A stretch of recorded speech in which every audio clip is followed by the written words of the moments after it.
Remember this feeling? The excitement of walking into a Blockbuster, the rows and rows of movies, the smell of popcorn. It was pure magic. At its peak, Blockbuster wasn't just a store.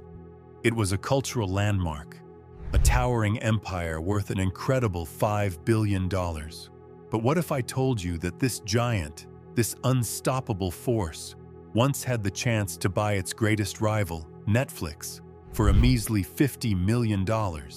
And they didn't just say no, they laughed them out of the room. This isn't just a story about movies. It's a jaw-dropping tale of corporate arrogance, a fatal decision, and how a tiny startup can change the world. It's a story every single one of us needs to hear. Chapter 1. The Golden Age, Blockbuster's Reign.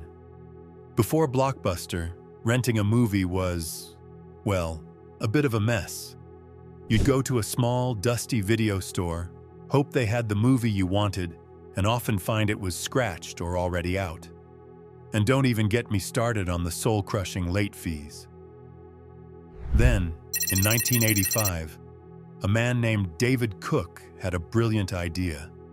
He pictured a place where movies were always available, stores were clean and well-organized, and the selection was huge.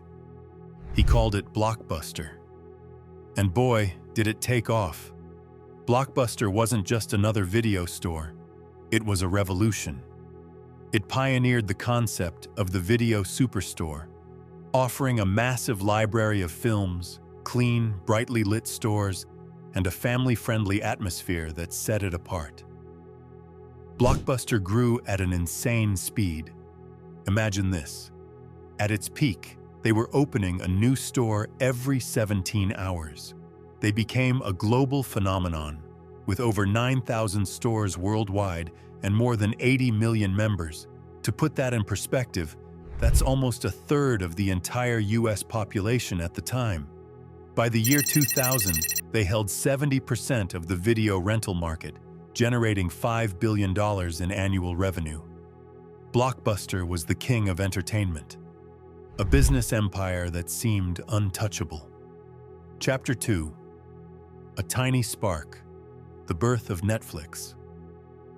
But even kings can be blindsided.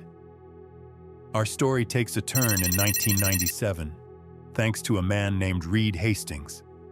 Legend has it, Reed had to pay a whopping $40 late fee for a copy of Apollo 13.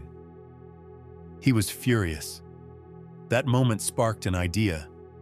What if you could rent movies without ever stepping into a store? What if there were no late fees? What if movies just showed up at your doorstep?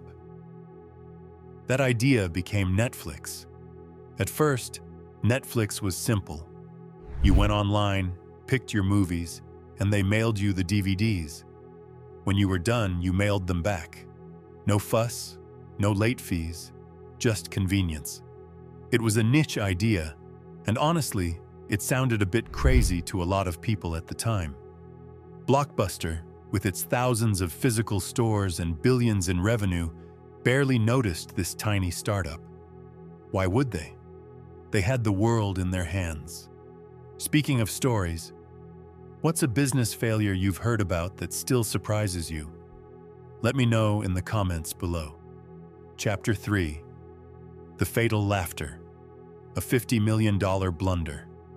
Fast forward to the year 2000. Netflix was struggling. They had about 300,000 subscribers and were losing money. They desperately needed help. So Reed Hastings and his co-founder, Mark Randolph, flew to Dallas. Their mission? To meet with Blockbuster's CEO, John Antioco. They had a proposal. They wanted Blockbuster to buy Netflix for just $50 million. In return, Netflix would manage Blockbuster's online business, essentially becoming their digital arm. Imagine that meeting. The founders of a tiny, unprofitable DVD-by-mail company pitching to the head of a multi-billion-dollar entertainment empire. And what was Blockbuster's response? According to Reed Hastings, They were literally laughed out of the room. They scoffed at the idea. $50 million for a company that was mailing DVDs? Why would they, the kings of physical retail, bother with such a ridiculous concept? Their stores were printing money. At the time, Blockbuster was generating $1.5 billion just from late fees alone. To them, Netflix was not a threat. It was a joke. This wasn't just arrogance. It was a classic example of something called the innovator's dilemma.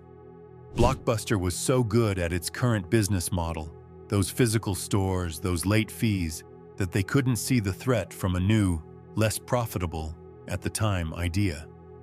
They were focused on making their current system even better, instead of looking for what might replace it entirely. They thought they were too big to fail. Chapter 4: Netflix's Pivot, the Streaming Revolution. While Blockbuster was busy laughing, Netflix was busy innovating. They didn't have the burden of thousands of physical stores and hundreds of thousands of employees. They were lean, agile, and constantly looking forward. They saw the internet getting faster. They saw personal computers becoming more powerful. And they saw the future: streaming. In 2007, Netflix made a monumental gamble. They launched their streaming service. This was a huge risk. Streaming technology was still new. Internet speeds weren't always reliable. And getting movie studios to license their content for streaming was incredibly difficult. But they pressed on. They believed in a world where you could watch anything, anytime, anywhere, with just a few clicks. And they were right. They didn't just rent movies anymore. They became a full-fledged entertainment platform. They started creating their own shows, like House of Cards in 2013, transforming from a rental service to a content powerhouse. Meanwhile, Blockbuster was still stuck in the past, struggling to adapt. Chapter 5: The Bitter End. Blockbuster's Collapse. Blockbuster did eventually try to compete. They launched Blockbuster Online years after Netflix, but it was too little, too late. They even tried a Blockbuster at Home service, combining physical rentals with streaming, but it felt clunky and confusing. They were always playing catch-up, always trying to imitate Netflix instead of innovating themselves. They had too many stores, too many employees, and too much debt. Their business model, once their greatest strength, became their biggest weakness. They couldn't move fast enough. As Netflix soared, Blockbuster crumbled. Store after store closed its doors. The iconic blue and yellow sign became a symbol of a bygone era. In 2010, the unthinkable happened. Blockbuster, once a $5 billion empire, filed for bankruptcy. It was officially over. A giant had fallen, not to a bigger giant, but to a small, nimble competitor they had once laughed at. Chapter 6: The Unforgettable Lessons. The story of Blockbuster and Netflix isn't just a nostalgic trip down memory lane. It's one of the most important business lessons of our time. Lesson number 1: never, ever laugh at the little guy. What seems insignificant today could be the disruptor of tomorrow. Innovation often starts small, messy, and unprofitable. Lesson number 2: adapt or die. The world changes, and businesses have to change with it. Holding on to old ways, even if they were once successful, is a recipe for disaster. Blockbuster was so good at renting physical tapes, they couldn't imagine a world without them. And finally, lesson number 3: your biggest strength can become your biggest weakness. Blockbuster's massive network of stores was its unbeatable advantage. But when the world went digital, those same stores became a huge, expensive burden that dragged the company down.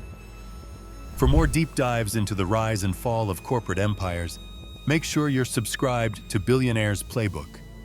Hit that subscribe button and ring the notification bell so you don't miss our next video.